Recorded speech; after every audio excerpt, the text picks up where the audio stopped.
Ma'am, kanina practice po lamang kayo ngayon, totoo na po ito. Wow, ganda pala ni ma'am. Wow, parang hindi lang vlogger, parang dancer at artistahin. Magandang gabi sa inyong lahat! Alam nyo guys, sa totoo lang, itong mga bagay na pinagsasamahan natin ngayon, pinagtitipon-tipunan ay napakahalaga po talaga. Kasi po, boses natin to guys. Alam nyo, mga minamahal, kaya tayo nandito kasi nga po, pinaglalaban natin ang ating presidente. Laban nga po sa mga mapanirang tao. Guys, alam nyo, naiiyak ako every time na ang ating presidente, lagi nilang binuboljak, lagi nilang sinasabihang adik, bangag. Kaya nga nandito tayo guys para suportahan ang ating presidente. So now, dito muna tayo kay Sara Duterte. Bakit tayo nagtitipon-tipon dito? Kasi guys, napakadami niyang mali. Hindi naman tayo nagpunta dito dahil sa galit tayo sa kanya, kaya natin pinapag-resign siya. Pumunta tayo dito kasi madami tayong nakitang mali. Nakikita nyo yan? Nakikita nyo yan? Yes! Yan guys yung rason. Tayo may valid reason. Sila dahil ayaw lang nila, hindi sila napagbigyan, kaya awa ng awa. Pasensya na guys, nadadala ako. Tayo, nakita nyo, may rason tayo. Nakapalandra dyan. Sa kanila, ano yung nakalagay lang doon? Marcos adik, Marcos bangag, resign ka na. Pero wala naman silang may pakitang sapat na rason para mapag-resign, pababae ng presidente. Wala naman talaga guys. Tayo, nakikita nyo yan? Nakikita nyo yan, napakadami. Ang lakas mong manghingi ng bilyong-bilyong pera, pero yung trabaho mo, hindi mo magawa ng maayos. Nagkikigil ako. Diba? Alam nyo, bumabasis ako dito kasi nagpudol ako eh. Pinudol niya ako.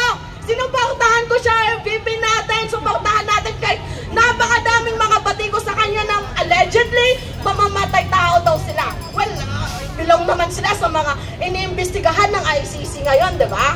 So ngayon nga po guys, ipanalangin natin na sana makarating yung boses natin sa kanya. Kung meron kang natitirang kahit konting kahiyan, di ba, konti lang kahiyan, mag-resign ka na. Diyos ko po! Mag-resign ka na, isigaw nyo! Sara, resign! Sara, resign! Sara, resign! Sara, resign! Ang kapal ng mukha mo, be! Diyos ko po! Diba? Mantakin nyo, guys! Hingi ng pondo, pero ginagawa nyo ba yung trabaho nyo ng maayos? Hindi! Sara, resign! So guys, alam nyo, nandito tayo para magkaroon ng iisang boses.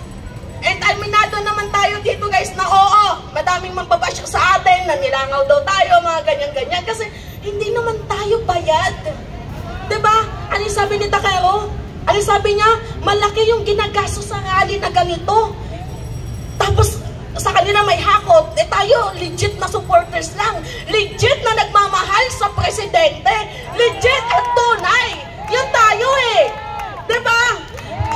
Hindi natin kailangan na, may ganito, may bayad dito, may 500, taka dito tayo, kachicha lang. Hindi naman tayo ganun eh. Pumunta tayo dito para sa prinsipyo. Pumunta tayo dito kusang loob. Pumunta tayo dito para sa bayan. Diba? Sara, mag-resign ka na. Konting kahiyan naman oh. Diba? Guys, I'm only 21 years old. 21 lang ako, pero minumulag ko lahat ng mga kabataan na nandito, na nakikinig sa atin ngayon, maging boses sana ninyo ako. And hoping sana napapakinggan nyo ako kasi boses natin to eh. Kung hindi na natin mabago yung nakaraan, kaya natin baguhin ang darating na kasalukuyan.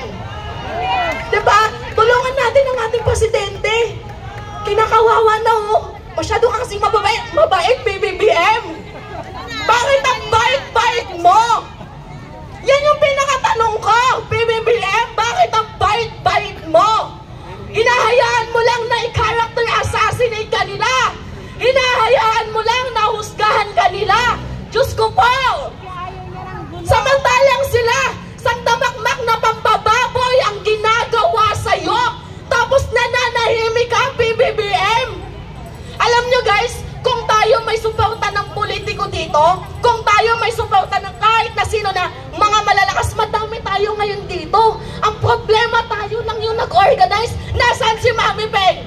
Dapat yan yung pasalamatan ninyo. Nag-effort Yes. para mabuo tayo dito.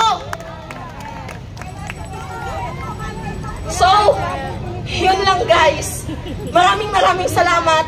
At sana sa susunod na pagkikita natin nga, sa susunod, mas lumaki pa tayo. Aminado ako dyan guys, na medyo kinulang tayo kasi kulang naman yung budget natin kasi pera to ng mga supporters natin. Walang politikong involved dito kasi pagmamahal lang naman sa bayan yung gusto namin. Malasakit! Diba? Yung mga corrupt official dyan, makinig kayo. Kung meron kayong natitirang kahihiyan, kahit konti lang, mag-resign na kayo. Diyos ko po, pinapasweldohan kayo ng taong bayan katulad ko, taxpayer ako. Sinong taxpayer dito? Lahat tayo. Lahat tayo taxpayer dito. Kaya may karapatan tayong bumoses. Diba? Wala tayong karapatan na manahimik dahil pera natin yung ginagamit nila. Diba? So yun lang po guys, maraming salamat. Maraming salamat, Viva Alicia!